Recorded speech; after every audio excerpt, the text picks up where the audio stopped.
Hello student, स्वागत है आपका आईसीटी वर्चुअल क्लासेस में। मैं हूं कविता, आपकी साइंस टीचर।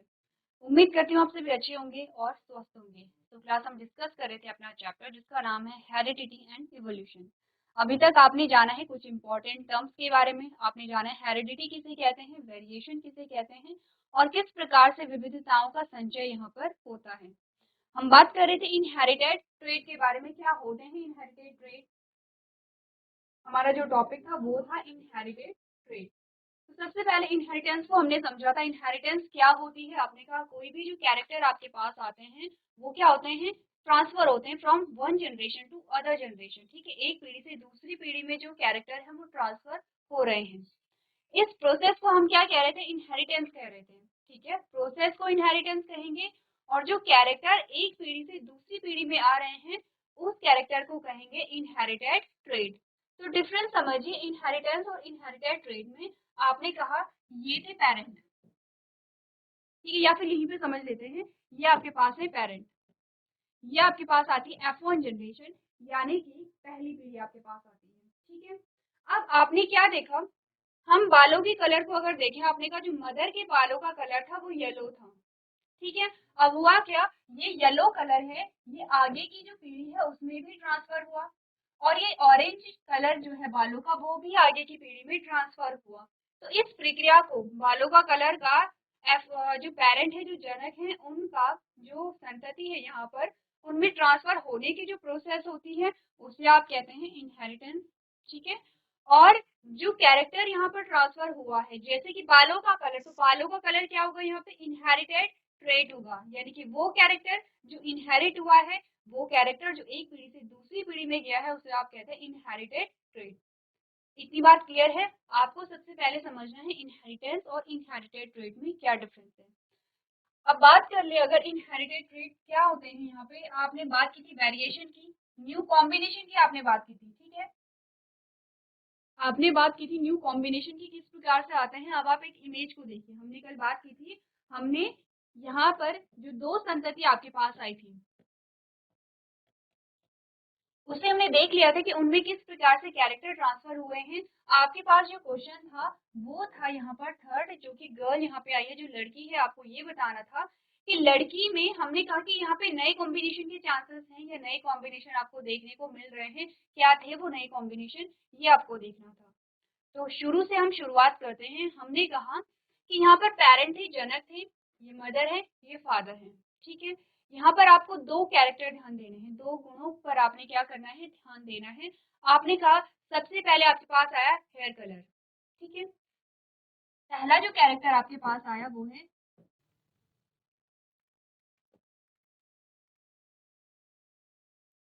बालों का कलर, दूसरा है आई कलर,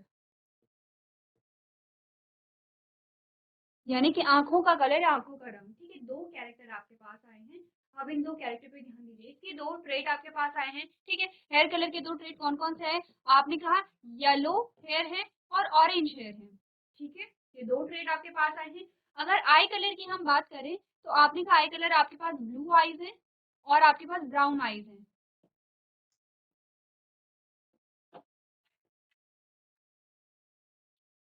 आपके पास कैरेक्टर दो है, ट्रेट आपके पास चार आ गए हैं। इतनी बात आप समझ रहे हैं। ठीक है, अब यहाँ पर आपको देखना है कि कैरेक्टर कैसे ट्रांसफर हुए हैं। यहाँ पर आपने कहा कि जब आपने F1 पीढ़ी देखी तो आपको तीन संतति यहाँ पर दिखाई गई है, जिनमें से दो जो हैं वो क्या है, बॉयज हैं और एक यहाँ पे गर्ल है। ठीक है, आपने कहा जो पहला यहाँ पर जो पहली संतति है, जो पहला लड़का है, उसमें आपने क्या देखा, बाल, बालों का कलर और बालों का टाइप। टाइप भी आप देख रहे हैं, आपने कहा बालों का कलर येलो है, टाइप आपने कहा स्ट्रेट बाल है, सीधे बाल आपको दिखाई दे रहे हैं। आपने कहा बालों का कलर ऑरेंज है लेकिन बाल कैसे हैं, कर्ल हैं, घुंघराले बाल हैं। ठीक है, आपने जो पहला बच्चा देखा तो आपने कहा कि जो बालों का कलर है, ठीक है, वो कैसा है, आपने कहा ऑरेंज कलर है। और कैसे बाल है, आपने कहा कर्ल है। इतने कर्ल नहीं है, थोड़ा सा कम है लेकिन कर्ल है। आपने कलर में देखा कि ये कम ऑरेंज आपको दिखाई दे रहा है। यहाँ पर फादर के जो बाल है वो कम ऑरेंज दिखाई गए हैं, लेकिन जो यहाँ पे सन है उसके बालों का कलर कुछ ज्यादा डार्क यहाँ पर आया है। प्लस हमने कहा कि यहाँ पे ज्यादा कर्ली हेयर है फादर के और जो सन के बाल है वो कम कर्ली है। ठीक है, तो बालों का कलर और बालों का टाइप कहाँ से मिला है? फादर से मिला है। अब बात की जाए आंखों की, आपने कहा आईज कैसी थी यहाँ पे? आपने कहा आईज यहाँ पे थी ब्लू आईज, क्योंकि ब्लू आईज किसकी थी? मदर की थी। देख रहे हैं आप, मदर की कैसी थी? ब्लू आईज थी। तो यहाँ पर आपको क्या दिखा कि हेयर कलर और हेयर का टाइप फादर से मिला, लेकिन आंखों का कलर किससे मिला? मदर से मिला। इतनी बात आपको क्लियर है? तो ये जो आपके पास ट्रेट आ रहे हैं वो इनहेरिटेड ट्रेट है। ये तो हुई पहले बच्चे की बात, ठीक है, ये पहला है सन और ये दूसरा है। अब दूसरे में आपने क्या कहा? आपने कहा बालों का कलर और बालों का टाइप दोनों कहाँ से आए हैं? मदर से आए हैं, क्योंकि आपने कहा बालों का कलर भी येलो है और बाल कैसे हैं? आपको स्ट्रेट दिखाए गए हैं। ठीक है, दोनों कहाँ से आए हैं? मदर से आए हैं। अब आपने कहा आंखों का कलर किससे आए हैं? आपने कहा ब्राउन आईज है, तो जो फादर का आई कलर था वो यहाँ पर सन में पास हो गया है। ये बात हम कर चुके थे, ये बात क्लियर है सबको? अब आपको ध्यान देना है यहाँ पर। यहाँ पर आप क्या ध्यान देंगे? आपने कहा बालों का कलर कैसा है? येलो है। किससे मिला है? मदर से मिला है। इतनी बात क्लियर है। आंखों का कलर कैसा है? ब्लू है। कहाँ से मिला है? मदर से मिला है। ये भी बात क्लियर है। अब ध्यान दीजिए बालों का जो टाइप है वो कैसा है? देख रहे हैं आप, कर्ल है। फादर के बाल कर्ल थे, तो यहाँ पे जो डॉटर है, डॉटर के बाल भी कर्ल आपको दिखाई दे रहे हैं। यानी कि जैसे पिता के बालों का टाइप था वैसे ही जो यहाँ पे लड़की है उसके बालों का टाइप है। बस कलर कहाँ से मिला है? अब आप देख रहे हैं कि नया कॉम्बिनेशन कैसे मिला है। यहाँ तक आपको नए कॉम्बिनेशन नहीं मिले थे। आपने कहा नए कॉम्बिनेशन मिले थे अगर आप आई कलर को देखेंगे, लेकिन आपने क्या कहा? आपने कहा कि ब्लू आइज के साथ यहाँ पे जो बालों का कलर था वो कैसा आ गया था? ऑरेंज आ गया था। ठीक है, जबकि ब्लू आइज के साथ जो बालों का कलर था वो येलो था। आपने कहा येलो जो बाल हैं उनके साथ आंखों का कलर कैसा था? ब्राउन था, जबकि जो येलो बाल है उनके साथ आंखों का कलर कैसा था? ब्लू था। नए कॉम्बिनेशन यहाँ पर भी आए हैं, लेकिन सबसे अच्छे यहाँ पर आए हैं। आपने कहा बालों का कलर तो मदर से आया है, लेकिन बालों का जो टाइप है वो फादर से आया है। ठीक है, इतनी बात क्लियर है? अब आप साफ साफ देख सकते हैं कि नए कॉम्बिनेशन कैसे बने हैं। कलर तो आया मदर से, ठीक है, बालों का जो रंग है वो तो आया मदर से, लेकिन बालों का जो टाइप है वो आया फादर से। आपने कहा कि यहाँ पर आपको न्यू कॉम्बिनेशन देखने को मिला है। ठीक है, न्यू कॉम्बिनेशन यहाँ पे आपको देखने को मिला है। ठीक है, इतनी बात क्लियर है? तो यहाँ से आगे बढ़े, यहाँ से आगे बढ़ते हैं, पढ़ते हैं कि क्या चीजें आपको दिखाई गई हैं। क्या चीजें आपने पढ़ी है? आपने कहा heredity is the process in which organism acquire characteristics from there parent. Heredity क्या है? आपने कहा हेरिडिटी एक ऐसी प्रक्रिया है जिसमें जो संतति होती है वो क्या करती है? गुणों को एक्वायर करती है, गुणों को अर्जित करती है अपने जनक से।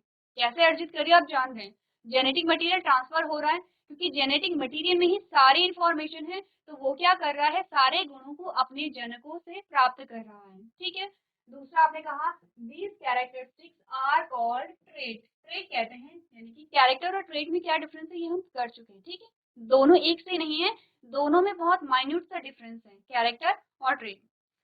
नेक्स्ट आपने कहा every individual is unique because they have a unique set of traits. हर एक इंसान क्या है? अलग है, यूनिक है। कैसे यूनिक है? आपने यहाँ पे 3 बच्चे देखे, ठीक है, इन तीनों बच्चों के जो पेरेंट थे वो सेम है, लेकिन फिर भी तीनों क्या है? यूनिक है एक दूसरे से। देख रहे हैं, अगर आप यहाँ पर तो सिर्फ 2 कैरेक्टर की बात हो रही है, अगर हम सारे कैरेक्टर को देखें तो आपने कहा कि बहुत ज्यादा यूनिक होंगे एक दूसरे से। ठीक है, यही आपको कहा जा रहा है कि हर एक जो ऑर्गेनिज्म है वो यूनिक है, क्योंकि डिफरेंट सेट ऑफ ट्रेट यहाँ पे पाए जा रहे हैं। नेक्स्ट आपने क्या बोला? The traits which are transmitted by the parent to its offspring during the process of fertilization are inherited trait। ठीक है, तो यहाँ पर जो फर्टिलाइजेशन जब हुआ, जब निषेचन की प्रक्रिया हुई और जो कैरेक्टर हैं वो पेरेंट से ऑफस्प्रिंग में ट्रांसफर हो रहे हैं, तो उन कैरेक्टर को आपने क्या कहा? इनहेरिटेड ट्रेट कहा। नेक्स्ट आपने क्या बात की? आपने कहा this inheritance is determined by the certain rules of heredity. तो ये इनहेरिटेंस जो हो रहा है इसमें कुछ जो रूल्स होते हैं वो काम करते हैं। ठीक है, आपने कहा inherited traits are codes in our DNA and hence can be passed on the next generation। Example है eye colour, height, complexion, hair colour etcetera. आपने कहा कि यहाँ पर जो क्या हो रहा है? आपने कहा ये जो कैरेक्टर जिन पेरेंट ने अपने कैरेक्टर किसे दिए? अपनी संतति को दिए, अपनी संतानों को दिए। अब ये भी जो अपने कैरेक्टर है वो आगे पास करते रहेंगे, तो तो इसी प्रकार से आपको एग्जाम्पल दिए गए हैं। वो कौन कौन से कैरेक्टर है? आपने कहा कि जो यहाँ पर आंखों का कलर है, जो हाइट है, जो कॉम्प्लेक्शन है, ठीक है, जो यहाँ पर क्या है, हेयर का कलर है, हेयर का टाइप है, ये सारे जो कैरेक्टर हैं वो एक जनरेशन से दूसरी जनरेशन में पास होते हैं।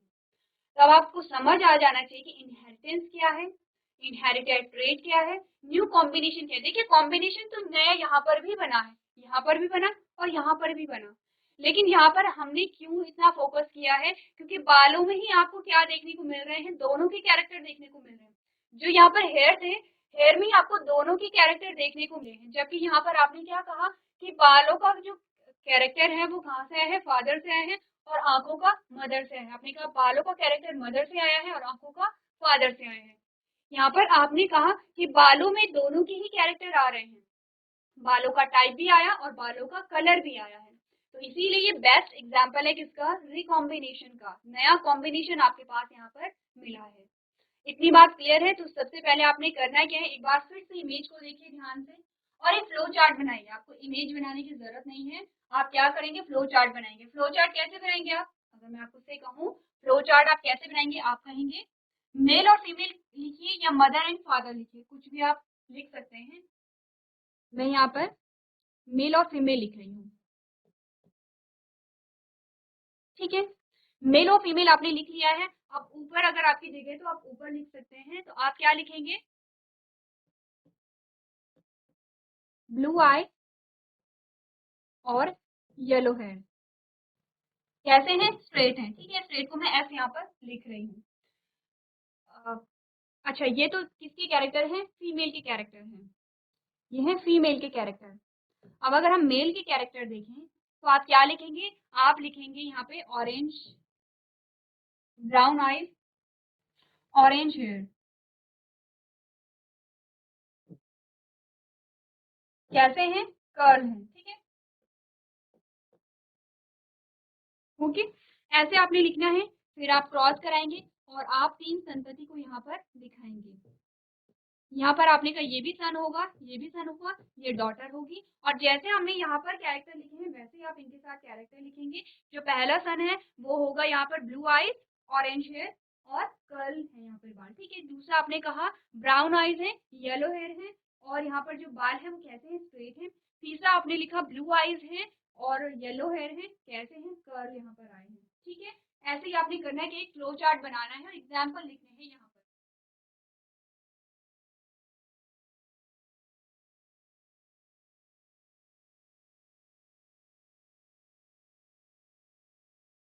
चलिए, तो ये आपने नोट कर लिया होगा।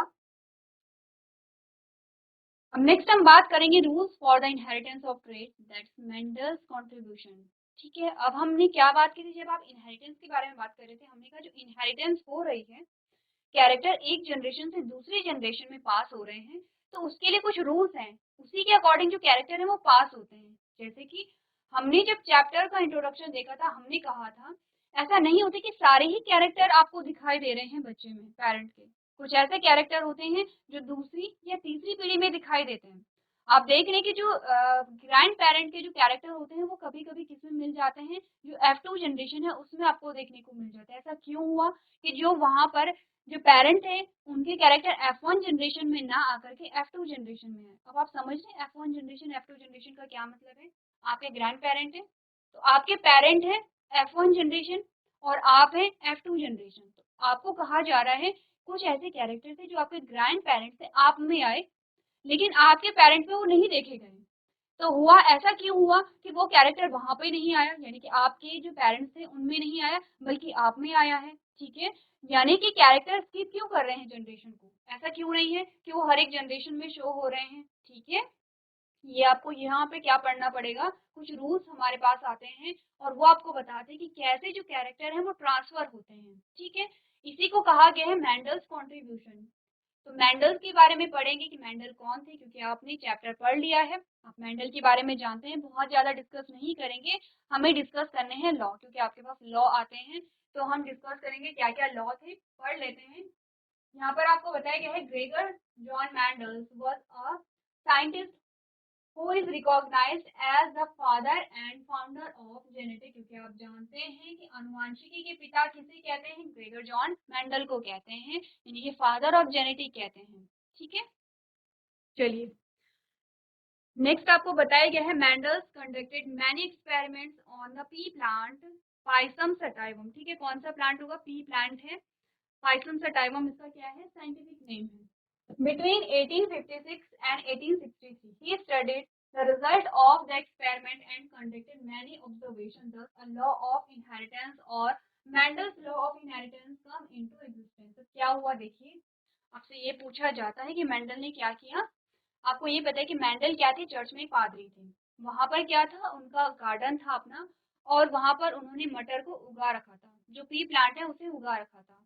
क्वेश्चन ये आता है कि मेंडल ने अपने एक्सपेरिमेंट के लिए जो मटर का पौधा है उसे ही क्यों चूज किया, क्योंकि अभी आपने कुछ देर पहले पढ़ा कि जो मेंडल थे उन्होंने मटर के पौधे में बहुत सारे एक्सपेरिमेंट किए, एक दो नहीं बल्कि बहुत संख्या में क्या किए, एक्सपेरिमेंट किए, और उन एक्सपेरिमेंट के रिजल्ट के द्वारा उन्होंने क्या किया, तीन लॉ यहाँ पे दिए थे, तीन नियम दिए थे, जिसे आप क्या कहते हैं, लॉ ऑफ इनहेरिटेंस कहते हैं या मेंडल्स लॉ ऑफ इनहेरिटेंस कहते हैं, जो बेसिकली आपको बताता है इनहेरिटेंस हो कैसे रही है। ठीक है, इनहेरिटेंस के रूल्स तो आपको बताते हैं।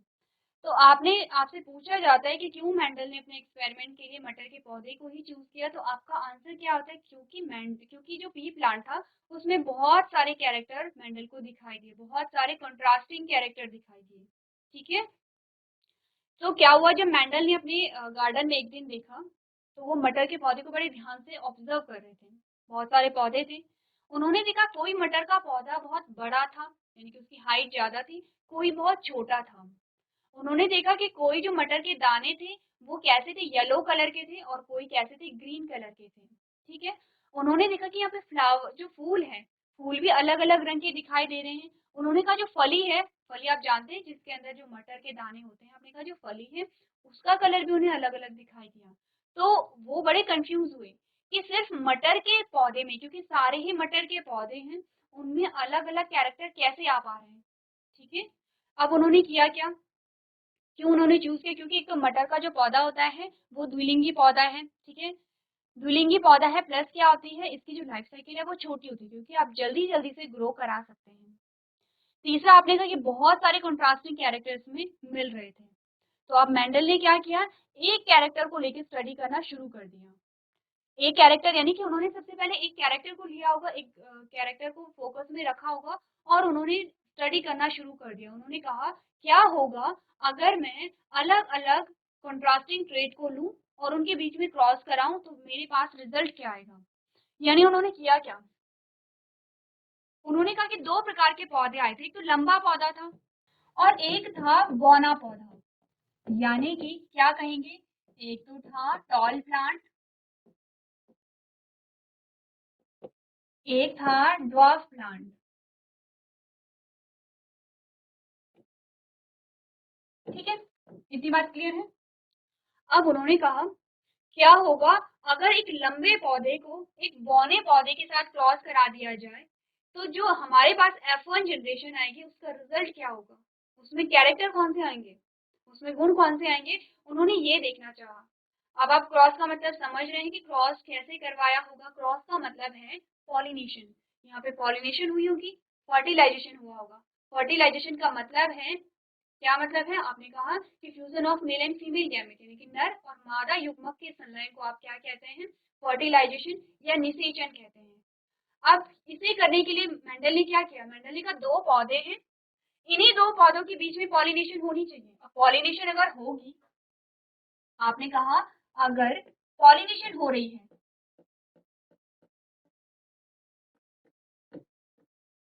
अगर पॉलिनेशन हो रही है तो पॉलिनेशन इन दोनों के बीच में ही होनी चाहिए। ऐसा नहीं है कि कोई थर्ड जो पौधा है, तीसरा जो पौधा है वो पॉलिनेशन में हिस्सा ले ले, या फिर ऐसा भी नहीं होना चाहिए कि इसी पौधे में आपस में पॉलिनेशन हो जाए, सेल्फ पॉलिनेशन हो जाए, या इसमें सेल्फ पॉलिनेशन हो जाए। क्योंकि आपको क्या कहा गया है कि जो मटर का पौधा है वो द्विलिंगी पौधा है, मेल और फीमेल पार्ट एक ही फूल में प्रेजेंट होंगे। तो यहाँ पर क्या करना था, सबसे पहले तो सेल्फ पॉलिनेशन को रोकना था, स्वपरागण को रोकना था। ठीक है, पॉलिनेशन के प्रकार जानते हैं आप, सेल्फ और क्रॉस। दो प्रकार के पॉलिनेशन आप पढ़ते हैं, एक होता है सेल्फ, एक होता है क्रॉस। ठीक है, सेल्फ का मतलब है कि उसी फूल के जो पॉलन ग्रेन है, उसी फूल के एंथर से उसी के स्टिग्मा में क्या कर रहे हैं, ट्रांसफर हो रहे हैं। आपने कहा सेल्फ पॉलिनेशन है, तो कैसे आप सेल्फ पॉलिनेशन को दिखाते हैं? अगर मैं आपसे कहूँ कि सेल्फ पॉलिनेशन को कैसे आप दिखाते हैं, ये आपके पास एक फूल आता है, ठीक है, एक तो ये है आपके पास, दूसरा आपके पास ये है, ठीक है, दो फूल आपके पास आते हैं। अब इनके पार्ट्स के नाम आपको पता होने चाहिए क्या क्या है। आपने कहा कि ये है सेपल, जिसे आप बाह्य दल कहते हैं, ये है पेटल्स, जिसे आप दल कहते हैं, ये है स्टेमन, ठीक है, स्टेमन है, और ये है आपके पास पिस्टिल। इसे आप पुंकेसर के, स्टेमन को आप पुंकेसर कहते हैं, पिस्टिल को आप स्त्री केसर कहते हैं, ठीक है, सेम पार्ट इसके भी आ जाते हैं क्योंकि आप छोटी क्लासेस से पढ़ते चले आ रहे हैं। बेसिकली हमें देखना ये है कि सेल्फ पॉलिनेशन और क्रॉस पॉलिनेशन क्या होता है। अब आपने कहा कि इसी फूल के जो पॉलन ग्रेन हैं, इसी की स्टिग्मा में पहुंच गए हैं, ठीक है, इसी फूल के पॉलन ग्रेन इसी फूल के स्टिग्मा में पहुंच गए हैं। आपने कहा ये कहलाएगा सेल्फ पॉलिनेशन।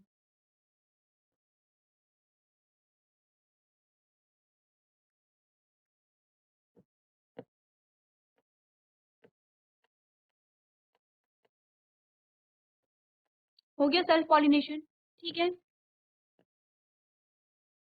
अब आपने कहा कि इस फूल के जो पॉलन ग्रेन थे, ये इसके स्टिग्मा में आ गए हैं।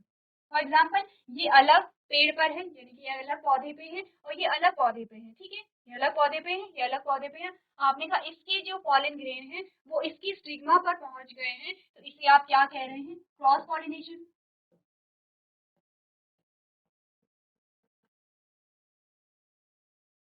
ठीक है। फॉर एग्जाम्पल आपने कहा ये था टॉल प्लांट, यानी कि लंबा पौधा था, और ये था ड्वार्फ प्लांट।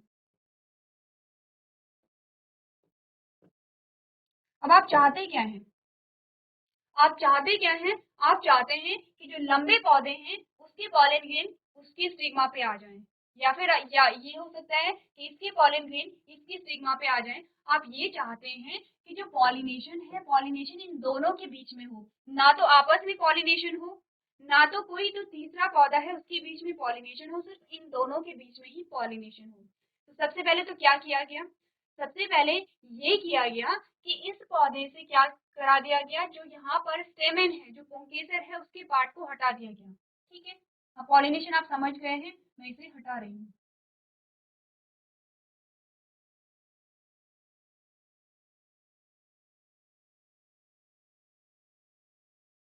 तो सबसे पहले क्या किया गया, ये जो पार्ट है आपका स्टेमन का, इस पार्ट को इस पौधे से हटा दिया गया।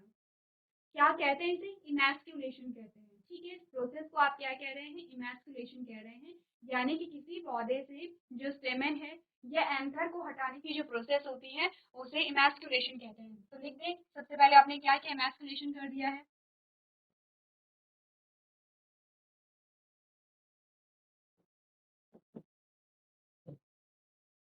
अब इमैस्कुलेशन कर दिया तो इससे होगा क्या, इससे ये होगा कि यहाँ पर सेल्फ पॉलिनेशन तो रुक गई है, स्वपरागण तो नहीं होगा। अब आप इसके बाद क्या करेंगे, ये भी तो हो सकता है कि तीसरा जो पौधा है उसके पॉलन ग्रेन आके यहाँ पर क्या कर दें, पॉलिनेशन करा दें। इसके लिए आपने क्या कर दी है, यहाँ पे बैगिंग कर दी है। बैगिंग क्या है, सिंपली आपने एक बैग से इसे कवर कर दिया, तो आपने क्या कर दी है, यहाँ पे बैगिंग कर दी है, ठीक है। अब क्या हुआ, जब यहाँ पर पॉलन ग्रेन मेच्योर हो गए, पॉलन ग्रेन यहाँ पे क्या हो गए, मेच्योर हो गए, यानी कि परागकण, ये क्या है, परागकण है। परागकण जो मेच्योर हो गए, तो अब क्या होगा, आप क्या करा देंगे, बैग को रिमूव कर देंगे, बैग को रिमूव कर दिया आपने, और इसके बाद क्या हो गया, फिर पॉलिनेशन की प्रोसेस हुई, पॉलिनेशन की प्रोसेस हुई, तो यहाँ पे क्या होगा, ये जो पॉलन ग्रेन है यहाँ पर आपके क्या होगी, फीमेल गैमेट होगी, इस प्रकार से। चलिए यहाँ पे हो गया, फर्टिलाइजेशन हो गया है, ठीक है, फर्टिलाइजेशन हो गया है। अब आप क्या कर देंगे, फिर से यहाँ पे रीबैगिंग कर देंगे। रीबैगिंग क्यों करेंगे, ताकि फिर से यहाँ पे पॉलिनेशन ना हो, ठीक है। इसको आप क्या कह रहे हैं सिंपल लैंग्वेज में, आपने कहा जो मेंडल थे उन्होंने एक टॉल प्लांट लिया, एक लंबा पौधा लिया, एक ड्वार्फ प्लांट लिया, यानी कि छोटा पौधा लिया, उनके बीच में क्रॉस करा दिया। तो क्रॉस कराने का मतलब ही यही है कि क्रॉस कराने का मतलब ये था कि पॉलिनेशन इन दोनों के बीच में ही हो, इसके अलावा ना हो। तभी तो आपको पता चलेगा कि पहली पीढ़ी में जो पहली F1 जनरेशन है उसमें कैरेक्टर किस प्रकार से है। तो अब जब भी हम कहेंगे कि क्रॉस कराया है, क्रॉस का मतलब यही होगा। ठीक है, इतनी बात क्लियर है। बढ़े आगे।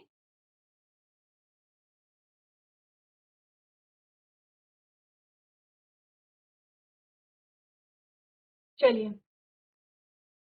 अब क्या हुआ, जब इस प्रकार से बहुत सारे एक्सपेरिमेंट किए गए तो इसके आधार पर आपके पास आते हैं मेंडल के 3 लॉ, जो कि बहुत इंपॉर्टेंट है, आपसे बार बार पूछे जाते हैं। जब आप क्लास 12th में जाएंगे सेम चैप्टर आपके पास आएगा और आप और डिटेल में इस चैप्टर को पढ़ेंगे। ठीक है, इसीलिए आपको क्या करना है, यहीं से बहुत अच्छे से समझना है, पढ़ना है।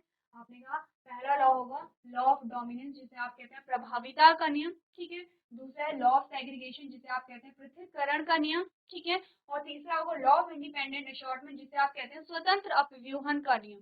3 लॉ है, इंपॉर्टेंट है, आपको ये ध्यान रखना है।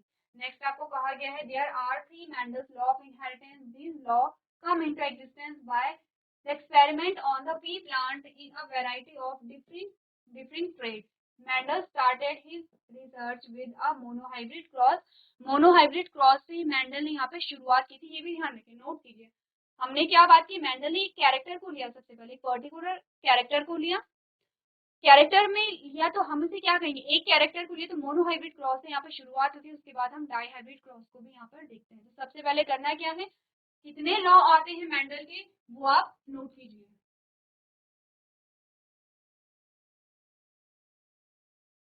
चलिए, इतनी बात क्लियर है। के बाद जो नेक्स्ट हमारे पास टॉपिक आता है उसमें आपसे ये पूछा जाता है कि जो यहाँ पर पी प्लांट आपने देखा था, मटर का पौधा देखा था, उसमें कितने कॉन्ट्रास्टिंग कैरेक्टर थे। तो आप कहेंगे उसमें टोटल कितने 7 कॉन्ट्रास्टिंग कैरेक्टर थे। ठीक है, 7 अलग अलग कैरेक्टर देखे गए थे। उन कैरेक्टर के ट्रेट भी अलग अलग होंगे। ठीक है, हर एक कैरेक्टर के आपके पास 2 ट्रेट आते, तभी तो कहा गया था कॉन्ट्रास्टिंग ट्रेट यहाँ पर देखने को मिले थे। तो आपसे पूछा जाता है कि वो कौन कौन से कैरेक्टर थे। तो सबसे पहले आपने क्या करना है, ये जो टेबल है वो बना लेनी है। और आपके पास क्या दिया है, ये कैरेक्टर आपके पास आते हैं और ये आपके पास ट्रेट आते हैं। तो आपने कहा 7 कैरेक्टर हैं, इन सातों कैरेक्टर के आपके पास ट्रेट कितने होंगे, 14 ट्रेट आपके पास आ रहे हैं। ठीक है, ध्यान रखिए, हमने ट्रेट और कैरेक्टर में डिफरेंस देखा था। तो आपने कहा सबसे पहला जो कैरेक्टर देखा गया वो था हाइट का, स्टेम की हाइट कैसे थी। तो उन्होंने देखा कि कुछ ऐसे पौधे थे जिनमें लंबे स्टेम उन्हें देखने को मिले, लंबे तने देखने को मिले या लंबा पौधा देखने को मिला। कुछ ऐसे थे कि जिनमें जो तने थे वो कैसे थे, बौने थे, उनकी हाइट कैसी थी, कम थी। ठीक है, दूसरा उन्होंने फ्लावर के कलर को देखा, यानी कि फूलों के जो कलर थे वो भी अलग अलग थे, क्योंकि किसी पौधे में जो फूल थे वो वायलेट कलर के थे और किसी पौधे में जो फूल थे वो व्हाइट कलर के थे। ठीक है, तीसरा जो उनके पास ट्रेट आया, कैरेक्टर आया, दैट इज फ्लावर की पोजीशन। फ्लावर की पोजीशन भी अलग अलग थी। कैसे, आपने कहा कुछ तो एक्सियल थे और कुछ टर्मिनल थे। ठीक है, नेक्स्ट जो कैरेक्टर आया वो आया पॉड का शेप कैसा था। आपने कहा कुछ का जो शेप था वो इन्फ्लेटेड था और कुछ का कंस्ट्रिक्टेड था। नेक्स्ट आपने कहा पॉड का कलर कैसा था, कुछ तो ग्रीन थे और कुछ कैसे थे, येलो थे। सीड का शेप कैसा था, कुछ तो राउंड थे और कुछ कैसे थे, रिंकल्ड थे। सीड का कलर कैसा था, कुछ येलो थे और कुछ कैसे थे, ग्रीन थे। अब ध्यान रखिए, एक तो आपने पूरी टेबल देखनी है। आप अगर 7 कंट्रास्टिंग कैरेक्टर को देखेंगे तो ट्रेड आप खुद ब खुद जान जाएंगे। ठीक है, आपको सिर्फ कैरेक्टर को ज्यादा ध्यान देना है। उसके अलावा आपको इस टेबल में क्या बताया रखा है, डोमिनेंट कैरेक्टर कौन है और रेसेसिव कैरेक्टर कौन है। जान रहे डोमिनेंट और रेसेसिव का क्या मतलब, हमने समझा था। हमने कहा जब आप क्या करेंगे, सेम कैरेक्टर लेकिन 2 अलग अलग ट्रेड के पौधों के बीच में क्रॉस कराते हैं तो F1 जनरेशन में आप देखते हैं एक ही जनक के गुण आ रहे हैं, एक ही पेरेंट के कैरेक्टर आपके पास आ रहे हैं और उसे आपने क्या कहा कि ये है डोमिनेंट पेरेंट। जिस पेरेंट के कैरेक्टर नहीं आ रहे थे आपने कहा ये है रिसेसिव पेरेंट। तो आपको करना क्या है, आपको ये देखना है कि डोमिनेंट कौन से कैरेक्टर है। आपको कंफ्यूज हो सकता है किसमें, पॉड के कलर में और सीड के कलर में। कैसे कंफ्यूजन, आपने कहा पॉड कलर में जो ग्रीन कलर था वो डोमिनेंट था, येलो कलर कैसा था, रेसेसिव था। ठीक है, पॉड का कलर हम बात करें जो फली होती है आपके पास। आपने कहा जो सीड का कलर था उसमें येलो डोमिनेंट है और उसमें ग्रीन कैसा है, रेसेसिव है। तो ये दोनों चीजें आप ध्यान रखिए थोड़ा सा, क्योंकि कंफ्यूजन यहाँ पर होगा आपको। चलिए, तो पूरी जो टेबल है उसे आप एक बार नोट कर लीजिए और रिवाइज कर लीजिए।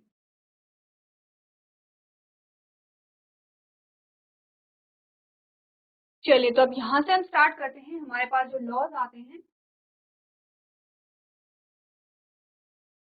सबसे पहला लॉ जो आपके पास आता है that is law of dominance. और लॉ ऑफ डोमिनेंस को आप क्या कहते हैं? लॉ ऑफ डोमिनेंस को आप कहते हैं प्रभाविता का नियम।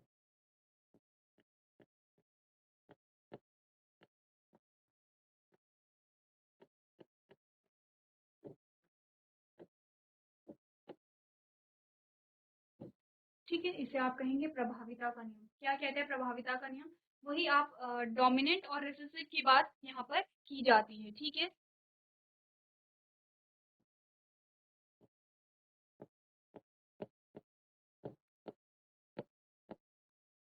ठीक है, डोमिनेंट और रिसेसिव की बात हम यहाँ पर करेंगे। आपने कहा कि मेंडल ने दो पौधे लिए, पेरेंट थे वो, एक था टॉल, एक था ड्वार्फ, जिसे उन्होंने बताया कैपिटल टी से, स्मॉल टी से। उसके बाद क्या होगा?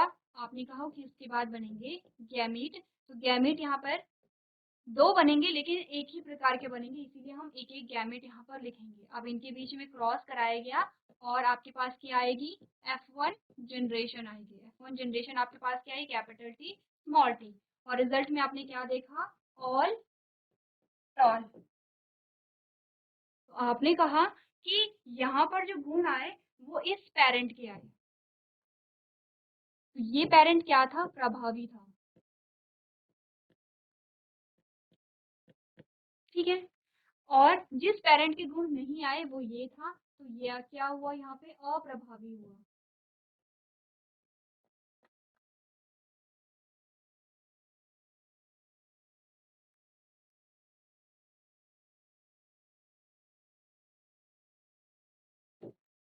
ठीक है, ये क्या होगा? अप्रभावी हुआ, क्योंकि लॉ का जो नाम है वही बता रहे कि प्रभाविता का नियम। यानी कि सेम चीज हमने क्या बात की थी? हमने कहा था जब सेम कैरेक्टर, कैरेक्टर क्या है? सेम है, प्लांट हाइट के दो डिफरेंट ट्रेट वाले, डिफरेंट ट्रेट क्या है? टॉल एंड ड्वार्फ, यानी कि लंबा और बौना, दो पौधों के बीच में क्रॉस कराया गया, तो F1 जनरेशन में सिर्फ एक ही जनक के गुण आते हैं। और जिस जनक के गुण आए उसे हमने कहा प्रभावी, जिस जनक के गुण नहीं आए उसे हमने कहा अप्रभावी। इसे आप लॉ ऑफ डोमिनेंस कहते हैं। ठीक है, इतनी बात क्लियर है। लेकिन यहाँ पर एक्सपेरिमेंट सिर्फ इतना ही नहीं रुकता है। मेंडल ने सोचा कि ठीक है, यहाँ पर एक पेरेंट के कैरेक्टर तो आए लेकिन दूसरे की क्यों नहीं है, यानी कि इस पेरेंट के जो ट्रेट थे वो क्यों नहीं आया, वो क्यों हाइड हो गया है। इसके लिए उन्होंने क्या कराया? यहाँ पे सेल्फ क्रॉस कराया। सेल्फ क्रॉस किसके बीच में कराया? F1 जनरेशन के बीच में। F1 जनरेशन क्या है? ये है। तो उन्होंने इनके बीच में सेल्फ क्रॉस कराया। अब सेल्फ क्रॉस कराने के बाद रिजल्ट क्या होता है वो आपको बताना है कि F2 जनरेशन में कौन कौन से यहाँ पर आपके पास जो कॉम्बिनेशन है वो मिल सकते हैं। तो सबसे पहले आपने क्या करना है? लॉ ऑफ डोमिनेंस देखिए, क्रॉस को करिए जो F1 जनरेशन तक का है, और F2 जनरेशन में क्या रिजल्ट आएगा वो आपको यहाँ पर लिखना है।